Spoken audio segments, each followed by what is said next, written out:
Hello and welcome to Sullivan's Farm.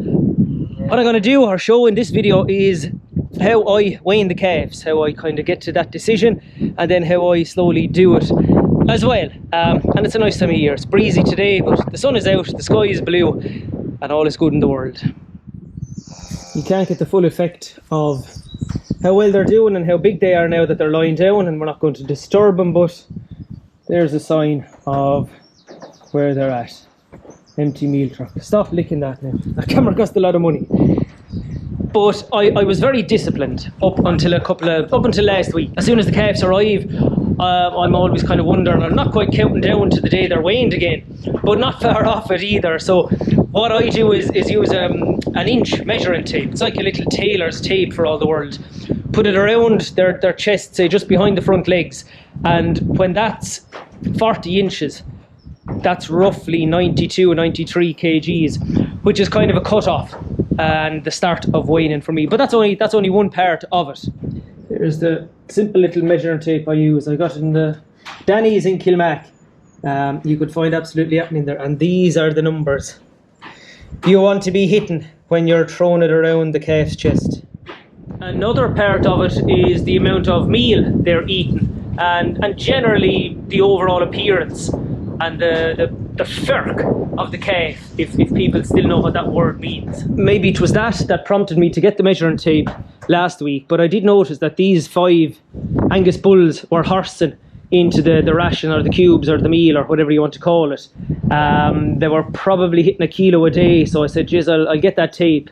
And I was delighted when I got the tape, and I think one of them was 42 inches, which is close to 100 kgs, and one of them was 40, another one was 41. So the pen of them are essentially at the right weight, and they have the appearance of big calves now, and they're eating 1 kg of ration each per day on average, so they're ready to rock.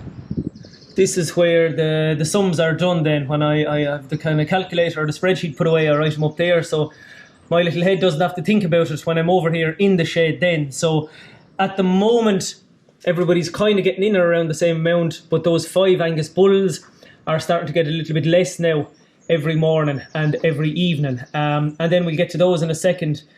The 10 youngest Friesian heifers are actually getting a little bit more. So what the Angus ones are not getting, we're giving to the Friesian heifers instead.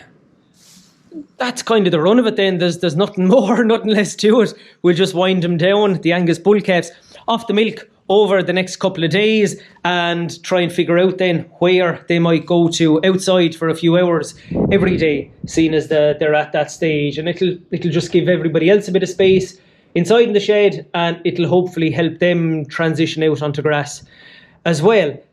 So that's the first ones to be weaned. The other side of things are the last ones to be weaned. If this pen of 5 Angus bulls are the first to be weaned, the ones beside him here will be the second bunch of calves to be weaned this year as well. Now, there's a couple of we'll go in and look at them in a second, a couple of the Friesian heifers not far off it either, but for the most part it will be all, no coincidence I suppose, it's just the way calves are.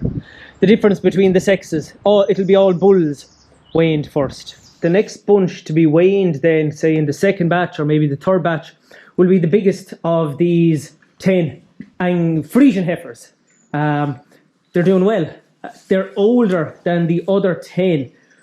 But I'm wondering too if being inside in this shed actually served them better than the younger ones outside in the more open shed. When you say it out loud like that, sure, it is very obvious.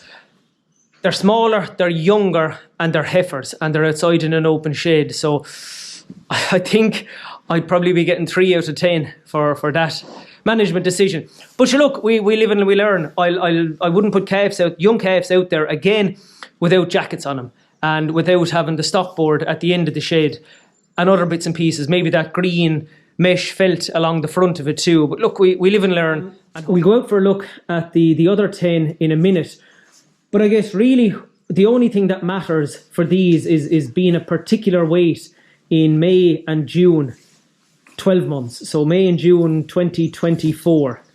They need to be a particular weight then so that they can go to the bull and give themselves every chance of going in calf. Here's the first pen of 5 then of the younger Friesian heifers. They're doing okay too. Even the few days of extra milk seems to have made a bit of a difference to them.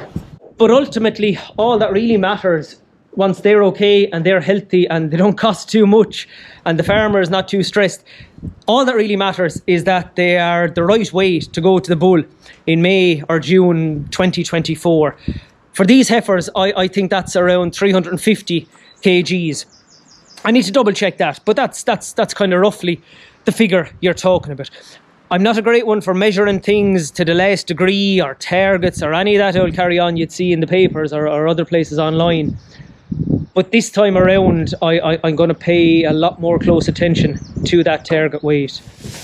The reason I'm going to pay a lot more attention to that 350 kg target weight for these ladies, and in particular the smaller 10 outside, is that I didn't hit that weight and I wasn't even aware of what they should be when I had the Friesian, the dairy heifers. They're not proper Friesian heifers the last time around, and they're some of the ones that are still down with the yearling cattle.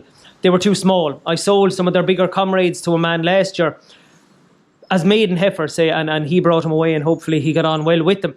But the other ones, they were just too small. Now when the time came, say when they were coming out of the shed last year, it was too late. So I'm trying to work back from 350 kgs in May, June 2024 to what they should be, say, after the summer this year, to what they should be coming out of what will be the rape next winter as well. And then there's going to be, I suppose, 2 months to breeding. So they've 2 months then to try and make sure all of them are at that target weight. There's obviously a huge difference between a dairy heifer in calf and a dairy heifer that's too small and good for nothing. I'm not one to measure things to within an inch of their life, as I said. Up to now, and I'll probably continue to do the same, I would weigh the calves or the stroke weanlings in September time every year, and then I'd weigh them the following March again, or every animal in the place the following March again, when they come out of the shed or are out off the rape.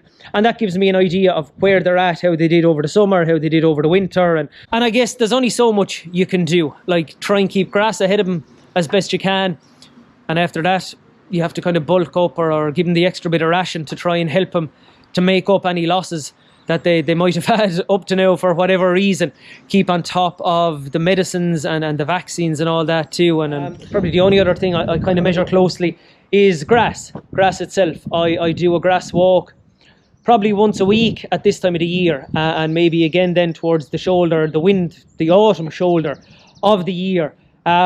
And again, it's not to be kind of comparing myself to anybody else and say, oh, Kieran Sullivan is growing 16 ton a day, blah. I don't really care what I'm growing, as long as there's grass there ahead of them and I'm growing enough of it to keep the animals happy. That'll do me. If we can get that right, we can get the grass ahead of them right as well, and then that'll help with the weight gain too, I hope. That's it for this video then. Weaning weights and weaning calves and targets for Friesian heifers. They need to be over that 40 inches around the chest. So that means they're hitting 95 kgs. They need to be eating 1 kilo of cubes, and they need to have that big calf look to them, that shine, that confidence. I sound like one of those new age gurus that Joe Brolly hates. But they need to have that kind of an appearance to them, as much as anything else. Wind them down slowly then over the space of a couple of days to 0 milk, and get them out on grass if possible at all. After that, we'll try and set out more kind of weights for them at the end of the summer and that. But I can set all the targets I want, and there's no point in trying to explain that to the calves. If I don't get grass right and the extra few cubes right if they need it and all those kind of things, then I'll end up with more dairy heifers going for beef, and that's not much fun when you try and explain that to the bank or the credit union as to why you can't make the loan repayments. So if anybody has any comments on that, throw them into the comment section below, and we'll talk to you soon. Good luck.